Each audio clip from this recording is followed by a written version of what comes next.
Representative Heavrin, let's talk about some of the bills that you're carrying this session, especially some of the ones that deal with supporting working families. Yes. The first one that's been moving through the process is paid family leave, which would allow employers to offer paid family leave as an insurance benefit. So talk to us about where that is in the process and why you wanted to file that bill. Yeah, so House Bill 179 is actually a project, Jacqueline, that we've been working on for over 2 years with a bipartisan group of stakeholders trying to figure out how we get paid family leave in Kentucky. To me, this is a great way to support working families and really to promote motherhood and fatherhood in the state too. You know, research shows that the more time parents can spend time with their baby in the beginning, it makes a huge difference in the outcome of their life. And so House Bill 179 was introduced. It's made it through the House and now awaits a hearing in the Senate. But we're having great conversations over in the Senate too. We expect that bill to be heard in the next few weeks and to make its way across the finish line. I would like to think this will be one of the least controversial bills that we have this session.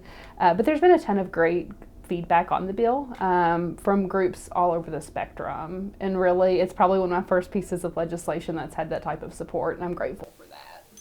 So it's kind of a new approach to paid family leave, especially since it would be an insurance benefit. So tell us a little bit about that and who all it would apply to, because obviously it's new parents, but I think there's also some foster and some adoption, things like that. So who all would it apply to? So for paid family leave, like you said, it would be parents, it would be foster care, it would be adoption, but it would also be if you have a sick family member, which I think is really important because if we're trying to pass pro-family legislation, this is a way to encompass all family. Now, the best part of the bill, Jacqueline, is it's not a mandate. Let me repeat that. It's not a mandate to small businesses because we really want, the bill really just opens up the insurance market for employers to be able to get that for their employees. But it's a benefit for small businesses or large businesses. I think this is a great tool in the toolbox for employers to have as we're looking at retention. And that's exactly what I wanted to talk about. So I want to hear if other states have done this, what their approach has been and how this would help Kentucky employers become more competitive. So lots of other states have been doing this. This legislation is actually NCOIL model legislation. And so it's been vetted by the National Council of Insurance Legislators. And I think it's been in over, I know 15 states, it could be more, but it's really conservative states and liberal states. It's been everywhere. Now, each state takes a very different approach to paid family leave and what fits, but I think this is the really great start for Kentucky for us to have the conversation and for us to allow that. Jacqueline, when I started this conversation, I had some small business owners that were actually caucus members that came to me and said, hey, I need something that's going to help us have retention among our employees. And, this would allow them to purchase the insurance policy. They could pay for it themselves or they could have their employees pay for it. But it just allows an even playing field for this. And so that's why I thought it was the best fit for the Commonwealth and our workers here. And you have another bill, which is, I believe, child care designation, community designation. Is that right? Yes. So talk to me about that bill, what it would do, and kind of how that would help address this issue as well. Yeah. So child care is a major conversation in Kentucky, and trying to figure out how, so to speak, we'll say skin the cat, has been a conversation of how do we find consensus on this. But over the summer, we worked with a group that did a survey among child care owners, and they said their number one impediment was local zoning issues, and everywhere's different. We've got so many counties and so many cities that have different local zoning ordinances. And so they said that was their biggest impediment. So immediately we got to work with Kentucky League of Cities and Kentucky Association of Counties to try to figure out how we do this. How do we promote the conversation of looking at your local zoning ordinances? Because I look at child care, this is a major workforce issue, and it's one of the biggest barriers that we have in Kentucky. And so how, if we can encourage, and that's what the bill does, it encourages local cities and counties to look at their local zoning ordinances for child care communities. We're going to partner with the area development districts and the Kentucky Economic Development Cabinet to get this to work.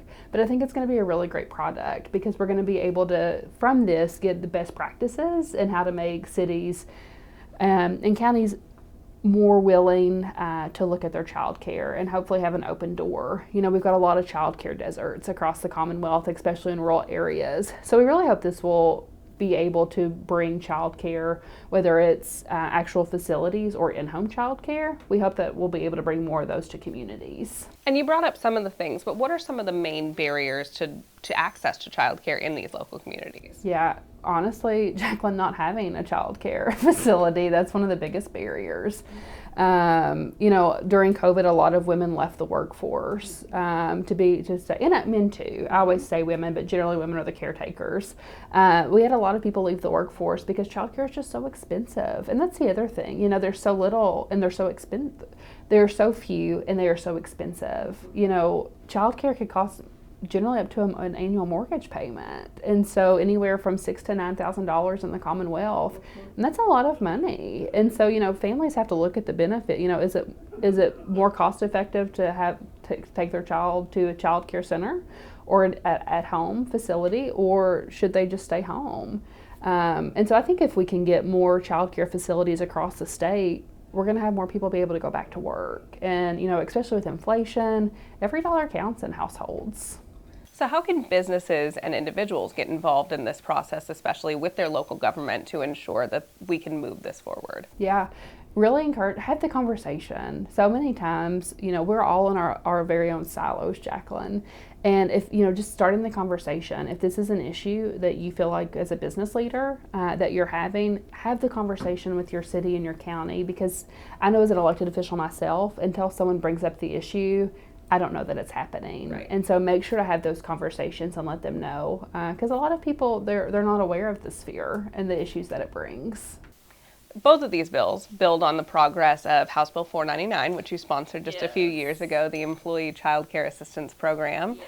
It is a budget year, so that is obviously back in the conversation. So the Senate has the budget right now, but as those discussions happen, what do you hope to see for 499 and that program? One of the biggest things we hope to see continued funding. It started in July. It's gotten a slow start. But one thing that we're going to do is remove the word pilot. And so I think it'll be a lot more comfort to businesses. It's going to hopefully encourage them more engagement because they realize it'll be money that's going to stay. But really, I've had really positive conversations of hearing from Senate and House members that this is a great program. It's 6 months old, basically. I guess 8 months now. It started last July. But, giving it time, I think that's the biggest thing. Rome wasn't built in a day. Kentucky government does not succeed in a day. Right. And so giving the time to see the success of it. But really, we're having conversations and making sure that it's easy for employees and employers to get in the contractual process. So we're still, it's a growing process. We're learning, but I think everything's moving forward with it, Jacqueline, and I feel really good about having the funding for it in this budget. That's fantastic. And you're dealing with a lot of these issues now as chair of the House Families Committee. So talk to me about your leadership role in that committee and why you feel that committee is so important. Yeah. Jacqueline, our families and children are a backbone of our communities. I think there's a Mother Teresa quote, if you want to change the world, start at your kitchen table. I probably butchered that a little bit. I think it's so true, and the importance of the nuclear family and how that's changing. I look at this too. We want kids to grow up and be successful and be great partners in our communities. And so it's looking at the beginning of things and saying, how can we help kids? Everyone has very different life experiences. And so, the committee started last year. So really it's been like drinking water from a fire hydrant because there's so many issues and which one's first. Right. And so I've done a lot of the first session that I was chairwoman. I did a lot of education, teaching members of the things that we were going to be talking about, learning more information, and we're continuing to do that. But we're also looking at the child welfare. We're looking at how to get people back to work with SNAP benefits. And so we've got a lot of good bills coming through this committee and talking about that. But I think, Jacqueline, our kids are our future. And unless we can make sure that they're having good lives and having the best opportunities, we're not going to have a bright future. And so it really starts, there's a quote. I'm a big quote person, apparently in this interview. There's one right behind you, too. Yes.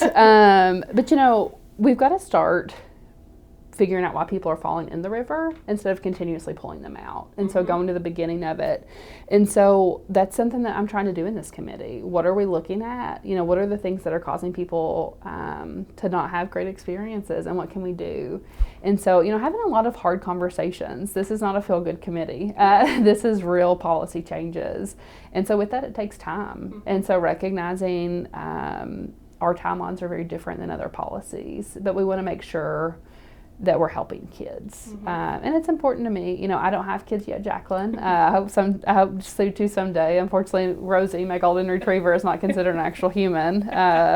Try telling her that. But, Still our kids too. Yes. And so I really feel, the Kentucky kids are my kids. I'm there to bat for them and to make sure that they're having the best experiences they can. And so that, that includes conversations of sexual abuse. It includes conversations of the psychotropics that they receive in foster care sometimes. So just being a voice, sometimes highlighting issues that are not I always joke and say, I'm not here for the sexy issues. Right. And so really having some hard conversations, but it's worth it because it's worth it for our Kentucky kids and families. You covered a lot of it, but you've covered a lot of the progress you've made with that committee as well, the education, things like that. Any other goals for this session that you have as chair of that committee? Yeah, hopefully this session we're going to be able to have a continued conversation on centralized intake and making sure that kids that are facing neglect and abuse, they're getting taken care of. If they have to be removed from their home. Jacqueline, this session, I think I'm trying to figure out where kids' rights begin and parents' rights end. And that's a really difficult conversation to have. But at some point, children do have rights. And so where are we going to, where do we start acknowledging that? We've got some bigger conversations coming up, probably more in the interim. Continuously having conversations on childcare. What are we going to do with that? What does that look like? But I think what you're going to see this week actually in committee is the continuation of the early childhood task force and being able to have conversations. Everyone realizes where we're at now, how important it is to come to a consensus.